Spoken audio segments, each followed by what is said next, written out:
Friends, welcome to my channel. நான் உங்கள் அஜித். இந்த வீடியோவில் என்ன பார்க்க போகிறேன்னா, என்னோட கழனியில் ஒரு 5 குழிக்கு வந்து மல்லி விவசாயம் பண்ணியிருக்குங்க. இந்த மல்லி விவசாயத்தை பொறுத்த வரைக்கும் எல்லா விவசாயியும் சொல்கிற ஒரே விஷயம், ஐயோ மல்லி விவசாயமா அதெல்லாம் என்னால் பண்ண முடியாதுப்பா. ஏன்னு கேட்டால், மல்லி வந்து அது வர லாபத்தை முக்கால்வாசி அதுவே எடுத்துக்கும். மருந்தடிச்சு நம்மளால் முடியாதுப்பா அப்படின்னு சொல்கிறாங்க. அதுக்கு என்ன ரீசன் அப்படின்னு பார்த்தீங்கன்னா, மல்லி விவசாயம் பண்ணுற எல்லோரும் என்ன சொல்லுவாங்க, பூ நல்லா வருது, பரவாயில்லப்பா நல்லா தானே வருது, சரி 1 வீக் கழிச்சு மருந்து அடிச்சிக்கலாம் அப்படின்னு சொல்லிட்டு விட்டுருவாங்க. அதுக்கப்புறம் அந்த 1 வீக்கில் வந்து ஏகப்பட்ட பிரச்சனை வரும் மல்லி செடிக்கு. மல்லி செடின்றது வந்து ஒரு ஹைப்ரிட் செடி மாதிரி.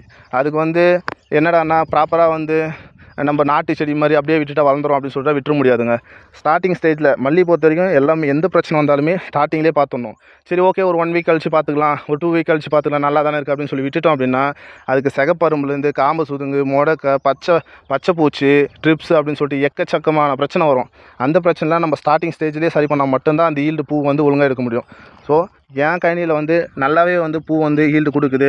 உங்களுக்கும் இந்த மாதிரி வந்து கிளியராக எந்த ஒரு சாரை, முடக்க, காம்பு சுதுங்கல் அந்த மாதிரி எதுவுமே இல்லாத உங்களுக்கும் வந்து கிளியராக நானும் ஈல்டு எடுக்கணும் அப்படின்னா, இந்த வீடியோ கமெண்ட்ஸில் வந்து கமெண்ட் பண்ணிவிட்டு போங்க. உங்களுக்கு என்ன பிரச்சனையோ அந்த பிரச்சனைக்கான மருந்து மட்டும் வேணும்னு கேளுங்க.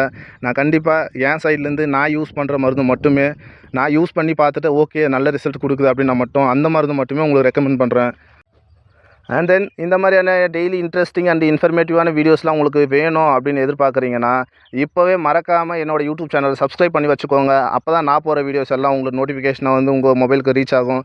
ஸோ நெக்ஸ்ட் இன்ட்ரெஸ்டிங்கான வீடியோஸில் உங்களை பார்க்குற வரைக்கும் டாடா.